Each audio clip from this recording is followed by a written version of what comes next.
안녕하세요. 북방경제협력위원회 이태림 기획조정관입니다. 오늘은 북방경제협력위원회 위원들을 모시고 좀 특별한 시간을 마련해 보았는데요. 얼마 전에 저희 북방위가 꼭 1년 이제 되는 생일을 맞이했습니다. 그래서 오늘은 이 북방위의 1년도 좀 돌아보고, 그리고 그 중에서 가장 관심 갖고 있는 철도 문제에 대해서 의원님들하고 좀 더 특별히 이야기를 나눠보고자 합니다. 직접 자기소개를 좀 부탁드리겠습니다. 네, 저는 북방위에서 교통물류분과위원장 맡고 있는 안병민입니다. 한국교통연구원에서 선임연구위원을 맡고 있습니다.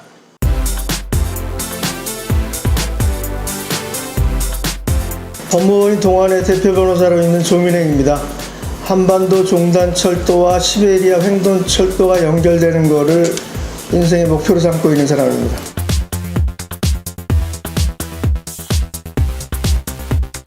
인천대학교 동부국제통상학부의 성원윤 교수입니다. 유라시아를 경략하자고, 북방으로 나가자고 전국 방방곡곡 돌아다니면서 외치고 있습니다.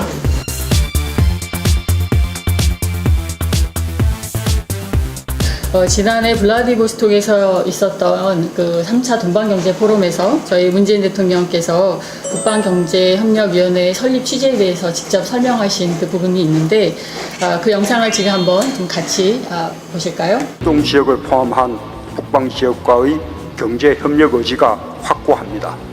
임기 중에 러시아와 더 가깝게 아주 긴밀한 관계를 만들어내고 싶습니다.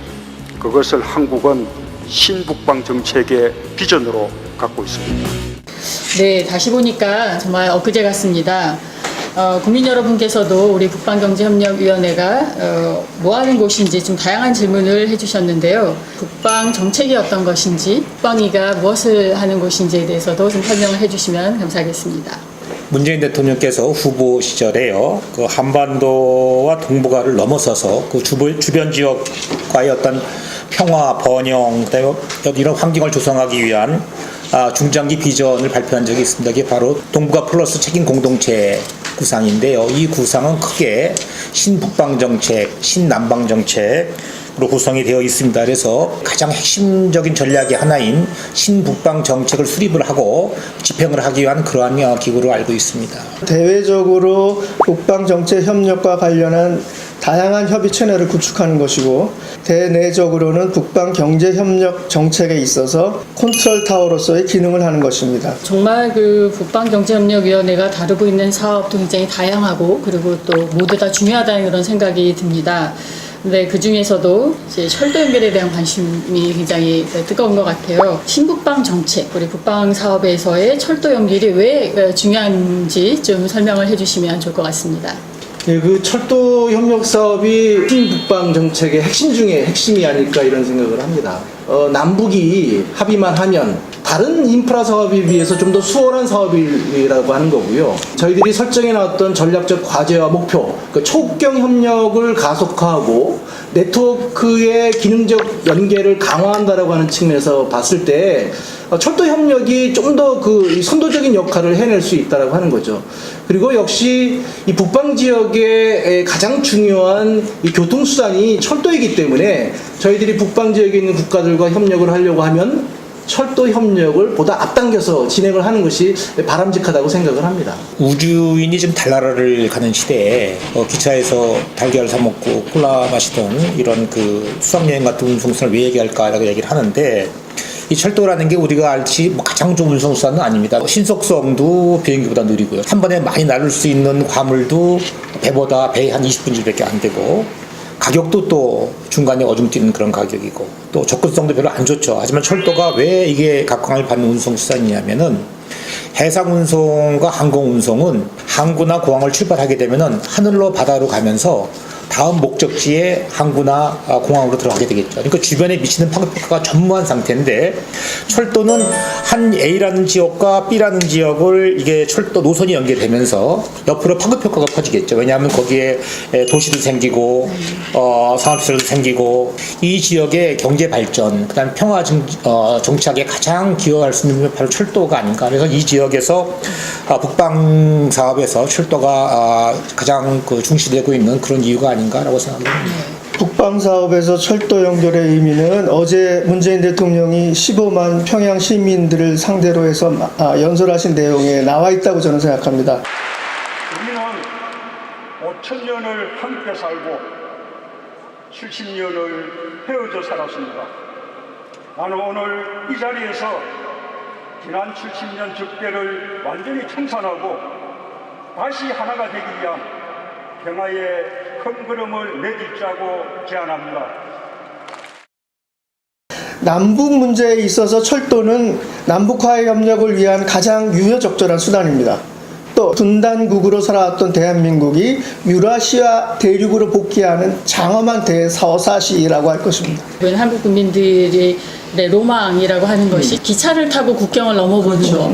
우리 평생 못 해보는 것들인데 그런 시대를 맞아보고 싶은 그런 꿈들이 우리 모두에게 다 잠재되어 있다는 생각이 듭니다. 그래서 더욱더 우리 북방정책의 가장 대표적인 사업으로서 이 철도가 관심을 받고 있는 것이 아닌가 그런 생각이 지금 듭니다. 구체적인 사업 내용은 어떻게 되나요? 이 남한과 북한 사이에 단절되어 있는 구간을 연결시키고 낙후되어 있는 북한의 철도 시설을 현대화하는 작업, 그리고 이제 북한의 영토를 넘어서 접경 지역에 있는 중국과 또 러시아로 확장해 나가는 사업이 중요한 철도 사업이 되겠죠. 김대중 정부 시기와 이제 참여정부 시기에 사실은 철도 사업이 본격적으로 진행이 돼서 경의선하고 동해선은 사실상 단절 구간은 연결을 했습니다. 남북 간에.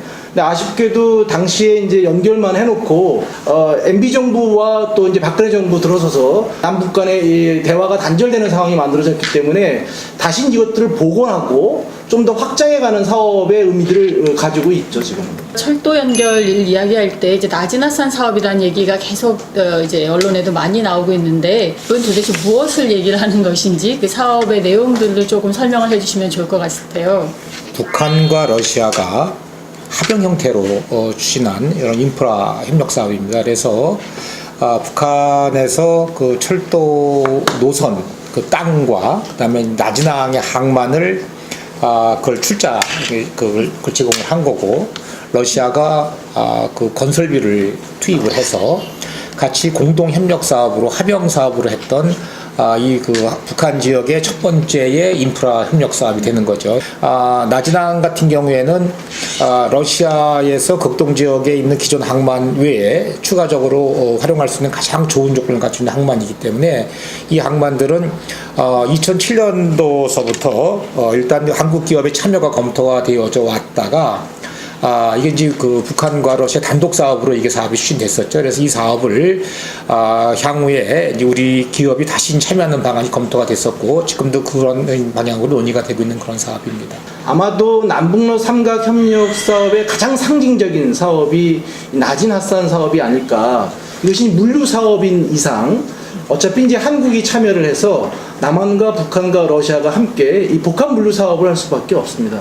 사실상 남한과 북한과 러시아를 연결하는 철도 구간 전체의 파일럿 프로젝트거든요. 그래서 이 사업을 좀 잘 가꾸어 나가면 중장기적으로 저희들이 남북러 삼국 사이의 철도를 연결하는 사업을 좀 더 가속화시킬 수 있는 그 계기를 저희들이 확보할 수 있다라고 하는 거죠. 이 철도 연결 사업을 얘기하면서 국민들이 또 항상 질문하시는 것들이 있어요. 박종필님께서 이런 질문을 주셨습니다.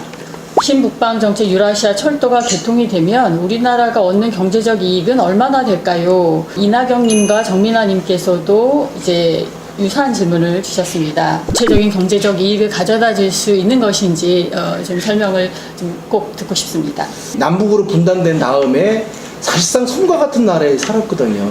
그러니까 우리 이 반도라고 하는 땅은 지정학적으로 대륙과 해양의 소통을 시킬 수 있는 어떤 브릿지 역할을 할 수 있는 공간임에도 불구하고 그걸 해내지 못했거든요. 이제 과거에 저희들이 잃어버렸던 대륙의 어떤 그 공간들을 우리의 생활 공간 속으로 또 경제 공간 속으로 이렇게 품어낼 수 있다라고 하는 효과가 분명히 있겠죠. 그 러시아를 포함한 중앙아시아 이 국가들은 에너지 광물 자원이 굉장히 많은 나라죠.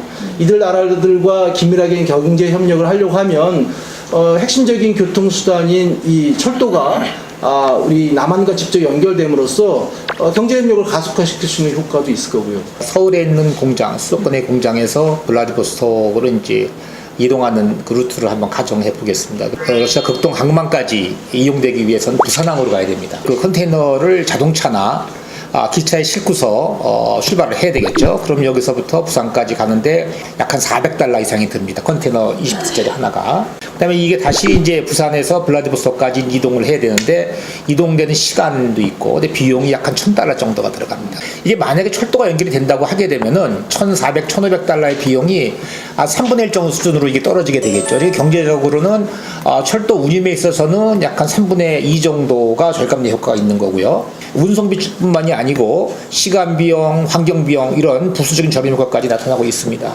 생각하지 못했던 부분 측면을 오늘 처음 듣게 돼서 굉장히 좀 새롭습니다.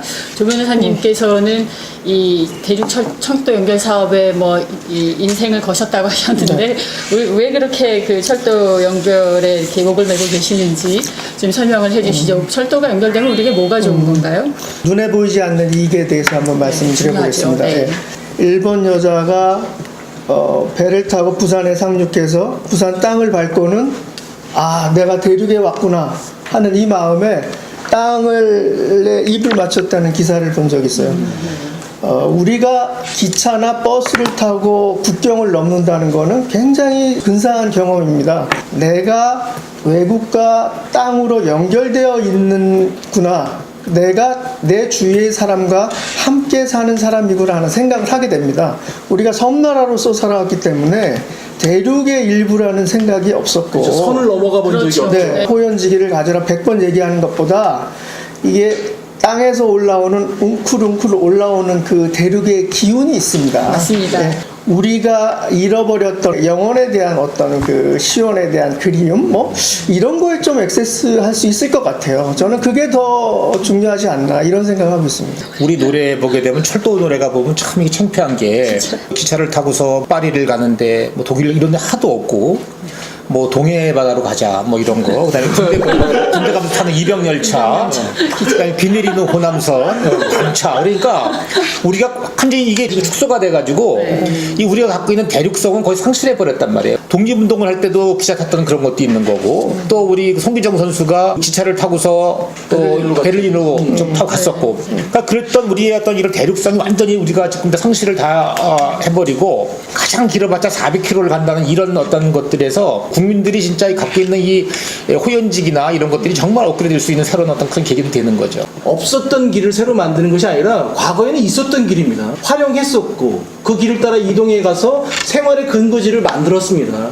예전에 그 러시아의 우스리스크 철도의 노방 공사에는 이 조선의 노동자들이 직접 참여했습니다. 그러니까 시베리아 횡단 철도가 결코 그 러시아만의 철도라고 생각하지 말고 극동 지역의 한 구간은 우리 조선인들이 피와 땀을 흘려서 철도를 연결시켰다는 생각을 가지면 다시 복원하는 거라고 이렇게 생각을 하시면 되죠. 네, 맞습니다. 저도 유학 시절에 그 러시아 철도를 딱 타보고선 시베리아 이렇게 쭉 건너가 보다가 거기 그냥 너무나 좋은 허허벌판의 옥토들이 버려져 있는 거 보고 우리 한국 사람 여기 와서 다 살아야 돼 이런 생각이 정말 들더라고요. 철도를 타고 대륙을 다니는 느낌은 우리에게 정말 많은 새로운 어떤 인사이트와 어떤 도전을 줄 것 같은 이런 생각이 정말 듭니다. 대륙 철도와 연결된다라는 그런 어떤 우리의 막연하고도 무지개 같았던 꿈이 지금 조금씩 이제 현실적으로 다가오고 있는 이런 이제 국면을 맞고 있는데요. 게다가 얼마 전에 그 한국도 OSJD라고 하죠. 국제철도협력기구에 가입을 했습니다. 국민들께서 굉장히 수준이 높으셔가지고 관련된 질문들을 좀 많이 주셨어요. 특히 이제 박주민님께서 이런 질문을 주셨는데 제가 알기로는 2015년 이후로 가입을 추진을 계속 해왔는데 만장일치가 안 되었고 북한은 반대, 중국은 기권을 한 걸로 알아요. 이번 남북 정상회담 이후 한국 가입이 최종 결정되었는데 그다음에 OSJD 가입을 하면 어떤 효과가 있는지에 대해서도 질문을 주셨습니다. 만들어졌던 배경이 뭐냐면은 당시 그 소련을 중심으로 했던 사회주의 국가 간에 그 사람과 화물이 이동할 필요가 생겼던 거죠. 알바니아나 루마니아에서 북한 지역까지 수송을 한다고 하게 되면은 국경을 한 7-8개를 넘어야 됩니다. 통관, 검역, 출입국 심사를 하면서 엄청난 많은 시간이 소요가 되는 이런 문제점이 있기 때문에 소련이 그 사회주의 국가들을 전부 다 불러 모아서 이 국경을 효율적으로 넘어갈 수 있는 화물 협정과 여객 협정을 체결을 하자라고 했던 것이 바로 이제 OSJD 국제철도협력기구가 만들었던 배경이고 이 OSJD는 크게 이제 정예원 국가 그러니까 28개 국가가 이제 있고, 유럽 쪽에 있는 그 국가들이 사업적인 이런 일이 있는 사람들은 옵저버로 참가를 하게 됐고, 또 실제적으로 OSJD를 통해서 화물을 이제 수송하거나 하는 이런 그 철도 회사들이나 기관 회원으로 들어가 있었습니다. 근데 우리나라가 가장 세 등급의 제일 아래인 기관 회원으로 돼 있었죠. 그러다 우리가 올해 OECJD에 이제 정회원으로 가입을 했는데 28개국 전원 만장일치입니다. 근데 계속 북한이 반대하고 중국이 뭐 기권하고 이래서 안 됐었는데요. 이번에 이제 우리가 가입이 되면서 이 OECJD라는 그 유라시아 국가 간에 이런 그 이동을 할 수 있는 법적 제도적인 기반이 많이 된 겁니다. 미래의 그 운송이라고 하는 것은 이제 복합 운송으로 갈 수밖에 없거든요. 다양한 교통수단을 활용하면 결국은 OSJD의 회원국이 들어가 있는 공간 속에 들어오게 될 텐데, 그때 좀 더 법적 제도적으로 원활하게 수송이 이루어질 수 있는 조건을 만들어 준다라고 하는 거죠. 대륙으로 넘어가서 유럽까지 나갈 수 있는 길을 여는 건데, 그때 아마도 중요한 것이 물리적인 장벽을 극복하는 것보다 더 복잡하거나 어려울 수 있는 이 법적 제도적 한계들을 극복하는 거다. 기초적인 어떤 그런 그 조건들을 제공해 주지 않을까 이런 생각합니다. 저는 획기적인 사건이라고 생각을 해요. 그러면 저희가 이제 각 나라하고 별도의 협정을 맺을 필요가 없다라는 없죠. 것이죠. 네. 예. 이 OECD 가입 관련돼서 누구보다 마음 졸이고 응원했던 분이 또 이제 조민행 위원님인 걸로 제가 알고 있는데, 감회가 어떠시던가요? OSJD 정회원 가입은 만장일치 아닙니까, 회원국에? 네, 그렇죠. 제가 알기로는 신라 화백제가 만장일치인 걸 알고 있는데 진짜요? 국제기구에서 만장일치라는 거는 네. 참 드문 기구인데요. 이 만장일치 제도 때문에 우리가 2015년 이후에 수차례 가입을 신청을 했지만 번번이 좌절됐고, 사실은 올해 6월에 가입 신청을 했을 때도 좀 네. 자신감이 없었던 것 같아요. 이런 또 에피소드를 제가 들었어요. 장혁철도상이 손을 번쩍 들면서 발언을 요청했다는 거예요. 그래서 우리는 이제 굉장히 좀 긴장해서 장혁철도상이 올라가서 이렇게 말했다고 합니다. 4.27 선언으로 한반도에 평화의 바람이 불고 있습니다. 네. 우리는 남조선의 가입을 찬성합니다. 박수가 나왔다는 것이죠. 예. 그래서 OSJD 이번 가입에 1등 기여하신 분은 남북두 정상이십니다. 예. 역시 저희도 새로운 어떤 그 관계 변화를 체감한 사건이 있었죠. 지난 7월에 그 북측의 초청으로 처음으로 저희 북방위 대표들이 나선시를 방문을 했었었는데, 그때 또 러시아 측에서 특별히 배정을 해준 특별 열차를 타고 블라디보스톡에서 출발해서 나선시를 갔다 왔던 아주 굉장히 뜻깊었던 그런 행사가 있었습니다. 특별히 간 열차 맞긴 맞는데 에어컨도 안 나고 선풍기가 돌아가가지고 선풍기도 제대로 안 나와가지고 1시간마다 옷을 하나씩 벗었습니다. 그래서 10시간이었길래 망정이지, 아마 더 갔으면은 뭐 거기다 타잔들 타고 다니는 열차가 있었는데 특별 열차는 아니었습니다. 그냥 러시아가 제공한 특별 편성한 특별히 좋은 열차는 전혀 아니었습니다. 그래서 말씀을 하고 싶은 거고요. 나진이라는 지역이 조선시대 말에 아주 조그만 그런 고기 잡는 그런 동네 어항이었어요. 일본이 러일 전쟁을 준비하면서 러시아 함대랑 맞부딪혔을 때 가장 피하기 쉬운 숨기 쉬운 항구를 찾은 게 바로 나진입니다. 일본이 만주를 침략을 하고서 가장 최단거리 코스로 개발한 게 바로 이 나진항이고, 우리나라에서 최초로 근대 도시계획을 제일 먼저 한 도시입니다. 또 하나의 슬픈 역사가 뭐냐면은 소련이 1945년도에 이제 일본에 선전포고를 하고서 가장 먼저 쳐들어온 게 바로 나진입니다. 시간이 흘러서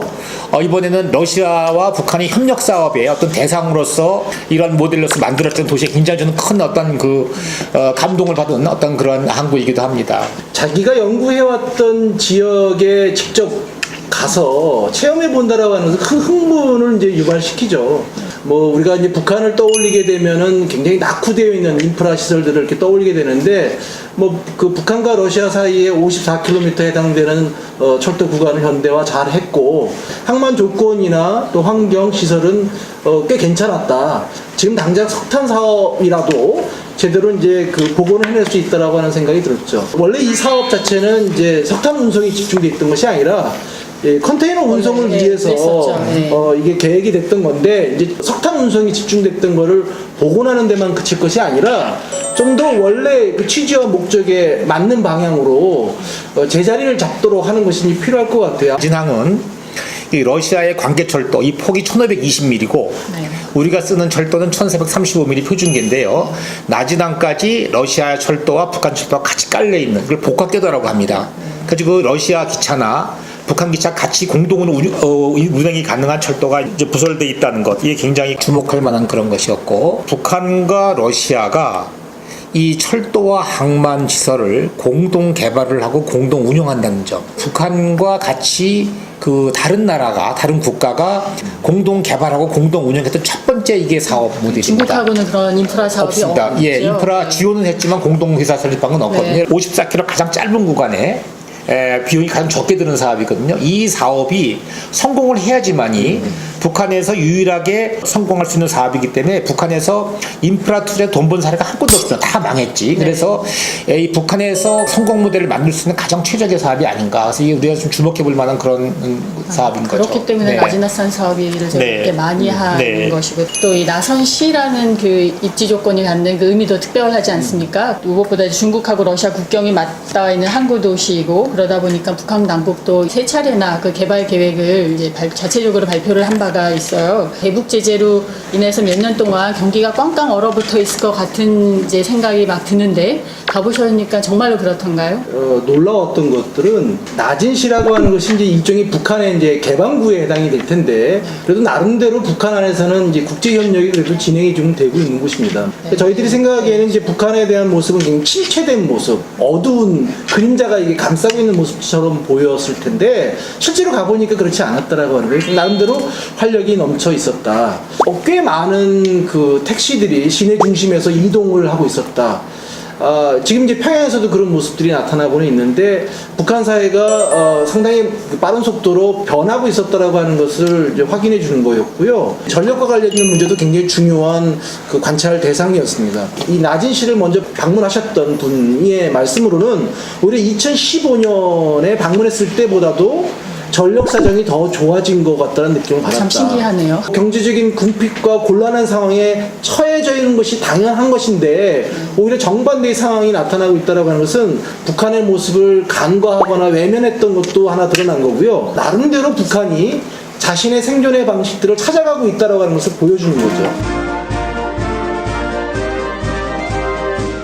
나진시가 중국과 러시아를 접하고 있는 그런 국경 도시죠. 움직이는 환전 기계는 처음 봤습니다. 이게 무슨 얘기냐면, 뭘 어떻게 팔고 어떻게 하나를 보기 위해서 제가 이제 물건을 몇 개 샀어요. $100짜리를 주니까 그 물건을 이제 그 파는 그 상인이 달러로 줄까요? 중국 인민폐로 줄까요? 유로로 줄까라고 얘기를 해요. 그래서 보니까 그 상인의 이 앞에 맨 돈 그 전대를 딱 보니까 그 안에 다 들어있어요. 달러, 유로, 중국 돈 인민폐, 정말 그다음에 신기하네요. 일본 돈, 북한 돈 5종류가 들어가 있는데요. 아줌마이시니까 바로 아저씨. 바로 계산을 해가지고 중국 돈으로 환전을 해갖고 바로 중국 돈 거스름돈을 주는. 진짜 제가 해서 움직이는 그 환전 기계를 제가 봤어요. 한 지역에서 5나라의 화폐가 이 작동되는 세계 유일한 장소가 아닌가.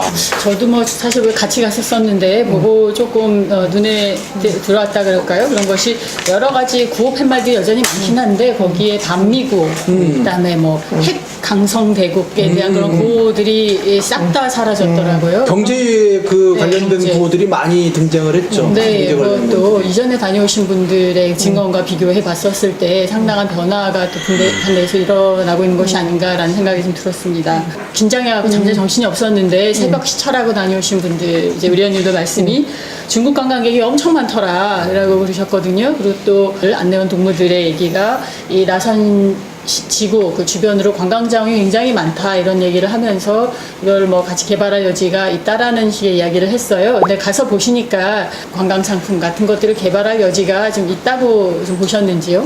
그 블라디바스톡에서 출발한 열차가 이제 러시아의 연해주 남부 지역을 관통을 해서 핫산역을 경유해서 이제 북한으로 넘어가게 됐는데, 그 연해주 남부 지역을 통과할 때 그 열차 올라탔던 모든 분들이 그토록 아름다운 그 자연 공간을 제대로 우리가 과거에 알지 못했다. 핫산지역 말씀하신 거죠? 핫산지역. 네, 정말 아름다운. 그리고 이제 네. 그 북한으로 넘어가면서 북한의 그 낮은 지역까지 연결되는 그 통로가 매우 아름다운 풍광이 펼쳐지게 네. 됩니다. 자유롭게 이동을 하기가 어려웠다라고 하는 과거의 문제들은 분명히 존재하지만 여객과 화물을 운송하는 교통 측면에만 집중할 것이 아니라 좀 복합 프로젝트로 개발할 필요성도 있겠다. 대한민국의 이제 관광에 대한 태도나 행태들이 좀 바꿔지고 있어요. 네. 예전에는 이제 유적지나 뭐 아주 아름다운 뭐 이 풍광, 깃발 들고 가는 네. 이런 관광이었는데 이젠 좀 차분하게 자연 속에 자기들이 들어가는 생태 관광들이 좀 네. 이렇게 올라오고 있거든요. 우리 조선의 역사가 어려 있는 곳이고 또 발의 유적지가 남겨져 있는 곳이기 때문에 또 생태 관광과 연결시키면 특히나 이 해안을 따라서 네. 만들어져 있는 곳이 너무 아름다워요. 네, 나선시 쪽. 네, 네. 나선시가. 그래서 네, 저는 너무 마치 제주도의 그 해안의 절벽을 따라서 이렇게 걷는다는 느낌도 좀 받았거든요.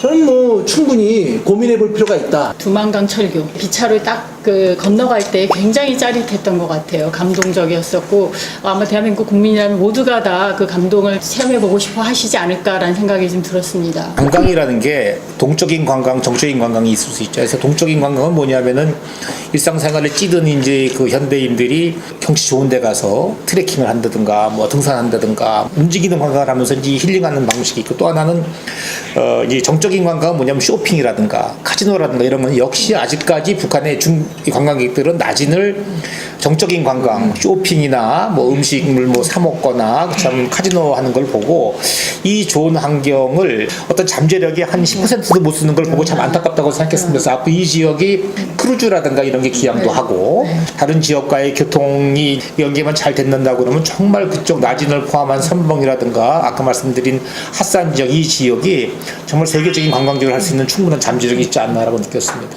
크루즈라든지 페리오라 그러나요? 그 사업에 대해서도 이전에 지원사님께서 또 그 말씀하셨던 게 생각이 나는데 지금 나선시까지는 저희가 남한에서부터 철도를 타고 갈 수가 없잖아요. 그러면 이 관광 사업을 하는데 어떻게 우리가 나선시까지 갈 수가 있을까요? 일단 배로 가서 나선시에서부터 기차로 가는 거 이런 것이 사실은 가능할 것 같은데 배로 사람들을 태우는 게 좀 가능하다고 생각하세요?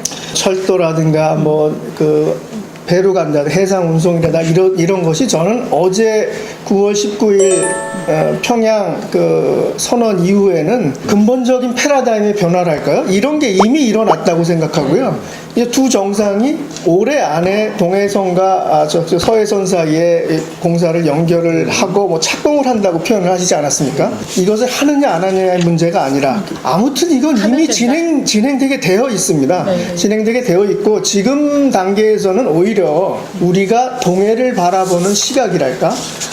동해와 두만강 비옥과 연해주를 보는 어떤 우리의 상상력, 인문학적, 정치적 상상력을 어떻게 발휘할까의 문제가 이제는 더 중요한 단계로 돌입했다. 북한경제협력위원회에 이제 위원으로 참여를 하면서 가지고 있는 문제의식이기도 한데요. 포커싱이 되고 있는 그 문제가 이제 개발에 맞춰져 있습니다. 어떻게 하면 좀 친환경적으로 개발할 것인가도 이제는 고민할 때가 왔다. 그러니까 우리의 사고가 과거 20세기의 이 패러다임에 묶여 있으면 안 될 것 같고요. 21세기에는 역시 굉장히 중요한 것이 환경 문제인 것 같아요. 그리고 우리들의 삶의 조건들을 좀 더 물질적으로 풍요롭게도 하면서도 우리의 공동체를 와해시키지 않는 방식으로 개발을 해 나가야 되거든요. 이 나진과 핫산을 연결하는 이 구간에 아주 천혜의 생태환경 공간을 정말 지켜가면서 개발할 수 있는 방안을 고민할 때가 왔다. 뭐 그런 메시지를 좀 주변국들에게 좀 줄 필요가 있다고 생각이 들어요. 그리고 그 핫산 지역이 바로 람사르 습지가 있는 지역입니다. 전 세계적으로 우리가 보존해야 되는 환경들이 만들어 있는 지역이에요. 예, 그 핫산 지역에 대해서는 또 특히 그 연해지를 중심으로 한 독립운동에 우리 대부셨던 최재형 선생님께서 세계를 다 돌아보시면서 하신 말씀이 핫산이야말로 이 동아시아의 스위스다. 그런 곳인데 저희가 정작 못 가고 있는 상황입니다. 우리가 핫산 지역을 이렇게 누릴 수 있는 그런 시기가 빨리 왔으면 좋겠다는 생각이 진짜 다시 한번 드네요. 관광 사업 같은 것들에 이런 작은 아이템들이 다 실현이 되어야지 동아시아 철도 공동체라는 것들도 구체적으로 구현이 되지 않을까 이렇게 생각이 좀 드네요.